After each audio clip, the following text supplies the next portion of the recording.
Добар ден, почитувани, го гледате неделното интервју на Радио Слободна Европа. Наша денешна гостинка е председателката на Државната комисија за спречување на корупцијата Билјана Ивановска.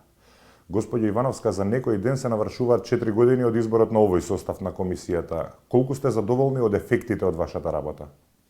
Па видите, кога се мери успешност на работењето на некоја институција, обично се гледаат трите економичност, ефикасност и ефективност.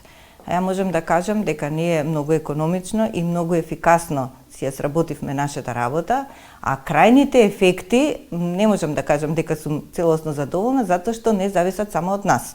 Значи, она што е надлежност на комисијата, пропишано со Законот за спречување на корупција и судирни интереси, ние во целост го извршуваме онолку колку што имаме, нели, расположливи ресурси. Останатите чекори понатаму, особено во делот на корупцијата и отворените предмети кои што ги доставуваме понатаму на надлежни институции, тоа е веќе одговорност на тие надлежни институции. Ја тука не би сакала да коментирам, затоа што тоа треба да биде прашање за нив.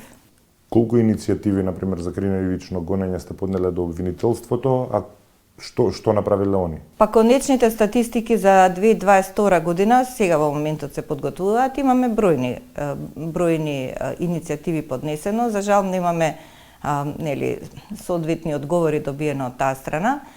Не можам да кажам дека сме имале некоја бог зна каква добра соработка, меѓутоа постои желба таа соработка да се подобри и од наша страна и од нивна страна. Така што еве сега сме пред подпишување на меморандум за соработка. Од таа страна назначија лице за контакт со Државната комисија за спречување на корупцијата. Ние доставивме една листа од сите иницијативи до сега поднесени до обвинителството. Тоа лице ќе се погрижи да собери информации до каде се тие постапки, да не информира, така да значи ќе имаме еден тек на информации со обвинителството. Јас се надевам дека таа подобрена соработка ќе вроди со плод. Што е проблемот до сега? Ви ги отфрлаат иницијативите или воопшто не ви одговараат најчесто? Во принцип тие два случаи се. Или ги отфрлаат или не одговараат. Може ли да тогаш не се добро сработени иницијативите? Може ли да е до вас? Видете, не е до нас, не верувам дека е до нас, заради тоа што секоја иницијатива поднесена од наша страна има соодветно подкрепувачка документација, значи ние не даваме само голи наоди, туку и документи кои што сме ги собрале во текот на нашето постапување. Така што мислам дека доколку они сметале дека или сметаат дека не се соодветни, не побарале ни дополнителни информации, тоа мене ми е онака симптоматично, не побарале дополнителни информации или да речеме состанок подреден предмет, да ги слушнат нашите согледувања и тоа што е уште пострашно, не сме само ние во овој круг, тука е Државниот завод за ревизија кој што секојдневно произведува наоди. Така да, мислам дека има многу простор за подобрување на работењето на обвинителството во целина. Но има ли простор за оптимизам? Обвинителите на тајно гласање за шеф на обвинителството за организиран криминал избра кандидат со скромна биографија и фотографии со високи политички функционери. Зашто чудење изрази американската амбасадорка? Што зборува тоа и за интегритетот на обвинителите? Само по себе кажува се. Ние искажавме нашиот став во однос на тој избор. Единствено што останува во наша надлежност е да учествуваме во подобрување на текстот на законот за избор на јавен обвинител, во смисла на тоа да има појасни критериуми, поубаво искажани процедури кои што треба да се поминат, да речеме да ја искаже програмата, да ја презентира програмата. Мене навистина ми е многу чудно како тие можеле да гласат за човек за кој што не кажал што планира да работи.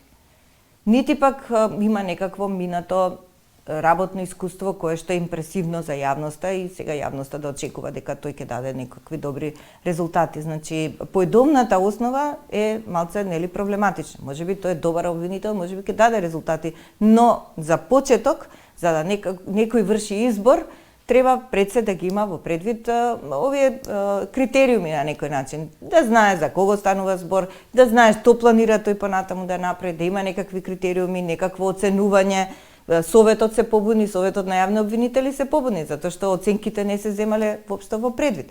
Така што мислам дека тој процес имаше повеќе пропусти и дека со појасно и попрецизно дефинирање на законската регулатива може во иднина да се премостат таквите ситуации. Зошто странските дипломати во последно време толку многу гласно и често почнаа да зборуваат за корупцијата? Не стане веројатно корупцијата тема во Македонија сега, туку се провлекува со години? Па знаете како е сега, ако ние сакаме да бидеме во друштво со развиените европски држави, членка сме веќе на НАТО, значи ние треба да им парираме во друштвото, треба да бидеме уредена земја, каде што правото и правдата ќе царува, а не на овој начин каде што корупцијата царува. И тие навистина сака да бидат, да не земат во нивно друштво, мора да не научат малку наред, условно речено, нели? Да едноставно да се однесуваме како што треба, а не на коруптивен начин. Има ли политичка волја за борба против корупцијата? Па, како да кажам, јас не гледам реална политичка волја, декларативна да, има. Меѓутоа, јас ќе поверувам на зборовите кои ќе ги видам делата. Уште пред година и половина поднесовте иницијатива за кривично гонење за изградбата на кулите кај Холидин. Уште немате одговор од обвинителството, кулите веќе почнаа да се градат. И што сега? Не е година и половина, еве го 2 години ќе се направи за 2 месеца. А што да кажам, толку пати јавно сум го потенцирала тој проблем. Единствено што ни остана наша алатка е да поднесеме преставка до Советот на јавни обвинители да ја приспита работата на јавниот обвинител кој што го работи предметот. Мене навистина ми е многу жал што ова не се случува, значи кај што падна на испит урбанизмот, архитекти, урбанисти, планери, сите паднаа на испит, го задушија градот, ја уништија земјава.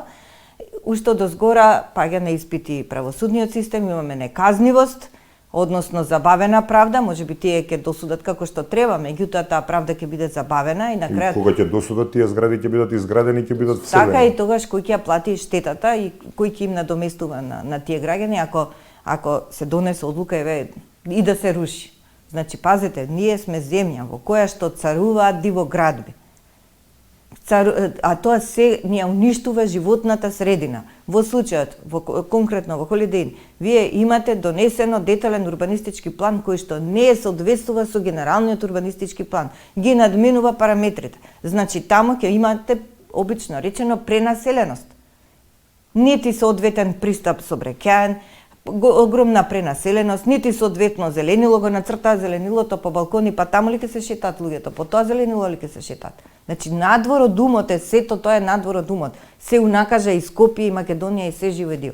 Слично се случи со Водно. Уставниот суд го укина деталниот урбанистички план, нема да се издаваат нови дозволи за градба, но тие што досега изградиле никому ништо. Па и тоа не е, по мене не е во ред. И од друга страна па се чудам, затоа што Уставниот суд го укина мораториумот, односно ја укина одлуката за неспроведување на оние детални урбанистички планови кои што не се во согласно со генералниот урбанистички план за општина Центар. Значи, затоа што Советот на општина Центар во 2017 мислечени година првпат донесе таква одлука за да не ги спроведува оние детални урбанистички планови кои што не се усогласени со генералниот урбанистички план. Ја го укина еднаш мораториумот, Советот повторно донесе таква одлука и дојде еден чувени бизнисмен од Охрид, кој што патем има и планерско друштво, и купува државно земјиште, откупува од луѓе и така натаму, значи си го развива тој бизнис и не знам како, под кои околности, Уставниот суд повторно ја укина таа одредба и отвори врата на урбаната мафија. Меѓу другото, тука спаѓа еве го и тој план. А тоа е спорно, по мене, пошто ги гледав сите документи, е спорно од моментот на продавање, па се до моментот и на градење. Затоа што знаете како се продаде просторот кај Холидин. Не е само Холидин. Страшно. Значи, има едно урнисување на јавниот интерес преку продажба на државно земјиште, и тоа по багателни цени, по 1 евро, и тоа навистина е многу алармантно, затоа што после тоа има случај, има после тоа случај кој што државата повторно си го откупува тоа земјиште што го продала за 1 евро заради јавен интерес, поминува пат или не знам што, значи Кој е тој доушник што на некој му кажал купи од тука државно земјиште, па ќе го продадеш после на државата за поскапа цена? Може ли да ни кажете некој случај што на вистина ве шокирал кога сте го дознале? Во Од областа врска? на дивоградбите.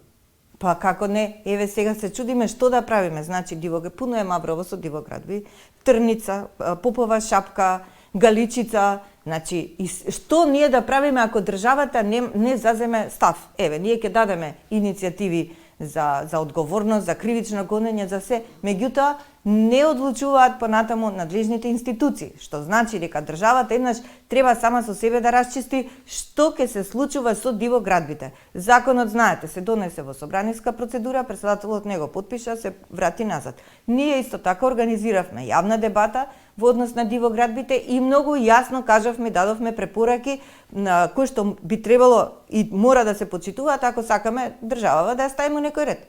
Меѓутоа, еве, уште гледаме дека нема ништо на бела виделина, а дивоградбите си продолжуваат. Сега, еве, наскоро утре ќе имаме седница и ќе кажеме што се случувало во општина Чаир и како никнала една дивоградба во овој најскор период, иако законот вели дека ги признава за легализација дивоградбите до 2011.